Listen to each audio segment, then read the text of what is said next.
وبه نستعين على أمور الدنيا والدين أشهد أن لا إله إلا الله وحده وأشهد أن محمدا عبده ورسوله صلى الله عليه وسلم قال سبحانك لا علم لنا إلا ما علمتنا إنك أنت العليم الحكيم وقال رب اشرح لي صدري ويسر لي أمري واحلل عقدة من لساني يفقهوا قولي. Alhamdulillah, kita bersyukur pada Allah Subhanahu wa taala. Kita termasuk di antara orang yang dimudahkan Allah untuk menjalankan ketaatan, diberikan sehat badan, tenang pikiran, tenang hati, dan bisa hadir di Masjid Raya An-Nur untuk solat zuhur, untuk i'tikaf, untuk solat sunnah, silaturahim, menuntut ilmu dan berbagai kebaikan yang lain. Sebaiknya setiap orang yang masuk masjid, awal dia masuk niat nawaitul i'tikaf lillahi ta'ala. Saya niat i'tikaf selama di masjid ini lillahi ta'ala, agar dapat sekaligus pahala i'tikaf. Salawat berangkai salam kepada Rasulullah sallallahu alaihi wasallam. Mudah-mudahan kita semua patut untuk berkumpul dengan Nabi Muhammad di akhirat kelak. Karena setiap orang akan berkumpul dengan siapa yang sama amalnya. Semoga kita termasuk yang diperkenankan berkumpul dengan Nabi Muhammad dan orang-orang mencintai beliau dan dicintai oleh Nabi Muhammad sallallahu alaihi wasallam. Kita masuk kajian yang menjadi kajian rutin kita setiap zuhur pekan genap, profil Rasulullah sebagai seorang pendidik. Dan di pertemuan sebelumnya sudah masuk kepada cara Rasulullah mendidik dengan menyebutkan angka secara dengan mengajar melalui nasihat, melalui tazkirah, melalui tausiyah. Di pertemuan sebelumnya sudah kita bacakan hadis bagaimana sahabat-sahabat diajarkan menerima nasihat, menerima arahan, meskipun dari seorang budak Habasyah yang dia boleh jadi di Arab dipandang ini orang biasa, orang tak terpandang, tak patut untuk diikut. Tapi kata Nabi, meskipun demikian, ikutlah oleh kalian. Kita baca hadis kedua, masih dalam tema memberikan nasihat dalam mendidik. Warawa Muslimun wan Nasa'i wa Ibnu Majah. Diriwayatkan oleh Imam Muslim, Imam Nasa'i dan Imam Ibnu Majah. Wal lafdhu lil Muslim. Redaksinya yang akan kita baca dari riwayat Imam Muslim. An Jabir bin Abdullah al-Ansari radhiyallahu anhuma, berasal dari periwayatan sahabat Nabi Jabir bin Abdullah, semoga Allah ridai beliau dan ayah beliau. Kata sahabat Jabir, kana Rasulullah SAW idza khataba ihmarrat aynahu. Nabi kalau khutbah mata beliau kadang-kadang nampak merah. Wa ala sautuhu, dan keras tinggi suara beliau. Washtadda ghadabuh, ketika ceramah atau khutbah itu nampak beliau marah, emosional. Hatta ka'annahu mundhiru jaishin yaqulu sabbahakum massakum. Dari khutbah itu beliau berteriak seperti seorang yang mengingatkan pasukan perangnya. Maju, mundur, naik, jangan di sana. Seperti seorang panglima mengarahkan pasukan. Kalau di ranah perang itu tak mungkin bicaranya maju, mundur, sini, tak mungkin. Tapi keras. Perhatikan oleh kalian, ingat betul, kira-kira begitu. Rasul ketika khutbah begitu cara beliau menyampaikan khutbah. Maka khutbah para khatib itu berapi-api, ditiru dari Rasul sallallahu alaihi wasallam. Apa kata Rasul? Sabbahakum massakum. Ingat-ingat betul, pergunakan betul waktu pagi kalian untuk beramal. Gunakan betul waktu sore kalian untuk beramal. Rasul mengingatkan dengan keseriusan, dengan kesungguhan, agar setiap umat ketika punya kesempatan berbuat, berbuatlah saat itu juga. Disampaikan dengan serius dalam khutbah Nabi sallallahu alaihi wasallam. Wa yaqulu bi'ithtu ana wasa'ata kahataini. Aku, kata Nabi, ketika diutus, saat Nabi diutus dan waktu terjadi kiamat, seperti dua jari, kata Nabi. Wa yakrunu baina isbi'aihi as-sababati wal wusta. Beliau gandengkan. Maknanya waktu Nabi diutus dengan waktu terjadi kiamat itu dekat, macam dua jari ini jaraknya, tak jauh. Ini jari ini kalau kita letakkan keduanya begini. Maknanya jarak antara Nabi diutus dan kiamat itu dekat. Untuk menggambarkan, mengajarkan kepada kita, kiamat itu bukan waktu yang panjang, bukan jauh sekali sehingga kita santai, sehingga kita berleha-leha, sehingga kita berbuat semau kita. Nanti kalau sudah dekat kiamat mau taubat, enggak. Tapi bayangkan oleh kalian, di dalam diri kalian, di dalam minda kalian, dalam pikiran kalian, setiap saat kiamat itu bisa terjadi, saking dekatnya. Digambarkan dengan dekatnya dua jari oleh Nabi sallallahu alaihi wasallam. Wa yaqul, kemudian kata Nabi, amma ba' fa inna khairal hadits kitabullah wa khairal hadi hadi Muhammad sallallahu alaihi wasallam wa syarrul umuri muhdatsatuha wa kullu bid'atin dhalalah. Lalu Nabi ketika khutbah beliau buka, amma ba', sesungguhnya ucapan percakapan terbaik adalah kitabullah yang kita cakapkan. Wa khairul hadi hadi Muhammad sallallahu alaihi wasallam, dan sebaik petunjuk Nabi Muhammad yang menjadi pegangan kita. Wa syarrul umuri muhdatsatuha, dan perkara terburuk adalah membuat-buat dalam agama. Wa kullu bid'atin dhalalah, dan setiap yang bid'ah itu sesat. Bapak Ibu perlu pahami, ini redaksi muqaddimah khutbah Nabi. Ini bukan punya orang Wahabi, bukan. Ini Nabi begitu kalau khutbah. Sehingga siapapun yang membaca ini di awal khutbah jangan kira dia Wahabi, bukan. Ini khutbah Rasul. Jadi karena sebagian orang menganggap karena Wahabi rata-rata menggunakan ini ketika mau khutbah, bukan punya Wahabi. Ini sunnah Rasul. Lalu pemahamannya perlu dibenarkan. Karena orang Wahabi menyelewengkan pemahaman ini. Apa pemahamannya? Bahwa kata Nabi kita tak boleh buat bid'ah. Semuanya sepakat tak boleh buat bid'ah. Maka umat Nabi Muhammad tidak mau buat bid'ah. Lalu perkara-perkara baru yang dibuat oleh umat Nabi Muhammad hari ini, hati-hati, jangan mudah dituduh bid'ah. Kenapa? Karena tidak setiap yang baru dia bid'ah. Tapi yang baru, yang bertentangan dengan syariat, itulah yang bid'ah itu. Dan itu yang disuruh Nabi jangan dibuat. Bukan setiap yang baru. Kalau setiap yang baru, kajian antara azan dan iqamah setiap hari di Masjid Raya An-Nur tak dibuat Nabi. Tapi karena dia tak bertentangan dengan syariat, kita buat. Kajian-kajian apakah subuh berkah, gerakan solat subuh berjamaah, atau berbagai bentuk kajian kita buat. Tabligh akbar, menghadirkan banyak orang, dibuat di tepi jalan, dibuat di pekarangan rumah, dibuat di lapangan. Tak pernah dibuat Rasul tabligh akbar macam itu. Tapi kita buat kenapa? Dia syiar, dia sebagai sarana mengingatkan orang banyak dengan agama mereka. Nabi mengajarkan bahawa menuntut ilmu disuruh, menuntut ilmu dimotivasi, menuntut ilmu disukai oleh agama. Maka umat, tuntutlah ilmu oleh kalian. Caranya bagaimana? Bisa melalui pengajian, bisa melalui tabligh akbar, bisa melalui akademisi, mungkin di kampus dengan pesantrennya, dengan universitasnya, dengan SMP-nya, dengan TK-nya, dengan SD-nya, dengan berbagai bentuk lembaga pendidikan. Nabi tak membatasi. Nabi menyuruh kita talabul ilmi, tuntutlah ilmu. Orang kalau berilmu bisa beramal.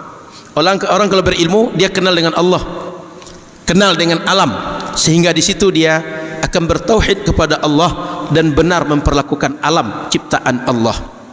Caranya ada melalui ceramah antara azan dan iqamah, ada melalui kajian rutin ba'da maghrib, ba'da isya, setelah subuh, dan waktu-waktu yang lain. Makanya ketika menjelaskan kullu bid'atin dhalalah, Al-Hafiz Zakaria Al-Ansari, Syekhul Islam, menjelaskan redaksi ini am, makhsus, redaksinya umum dan bisa dikhususkan. Apa makna dikhususkan? Ada maksud spesifik yang diinginkan Nabi dari hadis ini, bahwa perkara baru yang bertentangan dengan syariat itulah bid'ah mungkarah, bid'ah yang diingkari oleh syariat. Sehingga redaksi hadis ini menjelaskan kepada kita setiap yang baru yang tak dijelaskan oleh Nabi ini disuruh atau dilarang, dia didiamkan oleh Nabi. Mungkin dia hukumnya kalau dibuat wajib, mungkin kalau dibuat kita hukumnya sunnah, mungkin dibuat oleh kita hukumnya mubah, mungkin dibuat oleh kita hukumnya makruh, mungkin haram. Satu di antara hukum syariat yang 5. Begitu juga yang dipahami oleh Imam Nawawi dan dipahami oleh Al-Hafiz Ibnu Hajar Al-Asqalani. Para ulama hadis ketika memahami hadis ini redaksinya umum, bisa dikhususkan, sehingga dari pemahaman mereka ada perbuatan baru itu yang wajib dibuat oleh umat. Seperti sekarang kita melihat umat kalau tak dibuat pengajian-pengajian, mereka tak akan mengaji. Ibu-ibu kalau tak diperkenankan mengaji di masjid, majlis taklim atau berbagai halaqah, dia tak akan pernah mengaji. Tak ada cerita bapak ni kalau pulang, dek sini duduk sebentar, tadi kami zuhur mendengar pengajian di An-Nur, ini si pengajian kata Ustaz. Nah, ada bapak pulang begitu? Ada pak? Pulang ke rumah panggil istri, ini si pengajian tadi. Nah, ada bapak macam itu. Sehingga kalaulah tak diizinkan mereka ikut pengajian, kita tak mengisi mereka dengan ilmu, tak menyampaikan ilmu yang kita dapat, dari mana para istri dapat ilmu? Dari mana ibu-ibu yang di rumah dia dapat ilmu? Kalau tak punya ilmu, apa yang akan dikasih kepada anak? Ini ada isinya pak. Kalau saya tumpahkan, ini banyak tumpah. Tapi kalau ini kosong, tak ada yang keluar. Istri, mak-mak di rumah, kalau tak diisi dengan ilmu, apa yang mau diajarkan kepada anak dia? Faqidu syai' la ya'tih. Tak ada air, tak mungkin menumpahkan air. Tak ada ilmu, tak mungkin ngasih ilmu. Maka hari ini Bapak Ibu rahmati Allah SWT, berbagai majlis ilmu, berbagai fasilitas untuk ilmu dibuat agar umat bisa menuntut ilmu. Kalau dibiarkan umat ini dia belajar sendiri, jangan-jangan tak ada orang ni yang mau belajar, sehingga mereka tak kenal dengan agama, tak menjalankan agama. Hidup mereka disibukkan hawa nafsu, disibukkan oleh dunia, disibukkan oleh kebebasan yang semuanya menyengsarakan di dunia, menyusahkan di akhirat nanti. Maka ada perkara baru yang mesti kita buat. Ada yang sunnah kita buat, ada yang mubah kita buat, dan ada yang haram dibuat. Yang tak boleh dibuat itu yang haram. 5 hukum syariat, wajib, sunnah, mubah, makruh, haram. 4 boleh dibuat, 1 tak boleh dibuat. Makruh boleh dibuat, tapi lebih baik tak dibuat. Mubah dibuat dengan tak dibuat sama. Sunnah sebaiknya dibuat, wajib harus dibuat. Haram yang tak boleh dibuat. Paham ini dengan baik. Agak jangan sampai salah memahami ini sehingga menganggap setiap yang baru dia bid'ah. Nanti gimana hukumnya menyiarkan pengajian di billboard? Hadiri kajian sunnah di Masjid Abu Darda pakai billboard. Kan tak pernah dibuat Nabi. Bid'ah juga. Maka kaum muslimin dirahmati Allah SWT, perkara baru yang tak boleh dibuat itu perkara baru yang bertentangan dengan syariat. Sehingga Imam Syafi'i menyebutkan al-muhdatsatu darban. Perkara-perkara baru itu ada 2 macam. Sesuai dengan syariat, tak sesuai dengan syariat. Sesuai dengan syariat mahmudah, tak sesuai dengan syariat mazmumah, tercela. Mahmudah terpuji, tak sesuai dengan syariat tercela. Itulah yang dianggap oleh Nabi kullu bid'atin dhalalah. Perkara yang bertentangan dengan syariat itu yang sesat, dan itulah pelakunya yang akan masuk ke dalam api neraka. Lanjut, summa yaqul, kata Nabi kemudian dalam khutbah beliau, ana aula bi kulli mu'minin min nafsihi. Aku lebih patut bagi setiap orang beriman untuk dia cintai dibanding dia mencintai diri dia sendiri. Nabi menasihatkan begitu. Kenapa? Orang kalau cinta dengan Nabi, dia akan ikut apa yang diinginkan Nabi. Orang kalau cinta dengan Nabi, dia akan patuh dengan sunnah Nabi. Orang akan ikut dengan syariat Nabi. Tapi kalau dia tak cinta dengan Nabi, dia tak ikut dengan syariat Nabi. Maulid Nabi dibuat oleh ulama kita sejak dahulu, dibuat oleh para ulama al-hafiz supaya umat cinta dengan nabinya. Itu fasilitas, itu media, itu sarana. Tujuannya umat cinta dengan Nabi. Man taraka malan fali ahli. Kata Nabi, siapa saja kalau dia meninggal, harta dia jadi warisan untuk keluarga dia. Kalau kita meninggal pak, harta kita otomatis jadi ahli waris, milik ahli waris. Itu dengan hukum Allah. Terima atau tidak, otomatis kata Allah jadi harta warisan. Ahli waris yang berhak. Ada yang dapat setengah, ada yang dapat 1/4, ada yang dapat 1/8, ada dapat 1/3, ada dapat 2/3, ada dapat 1/6, ada asabah bil ghair, asabah binafsihi, asabah ma'al ghair. Macam-macam pembagiannya, dikaji dalam ilmu mawaris. Wa man taraka dainan aw dhaya'an fa ilayya wa alayya.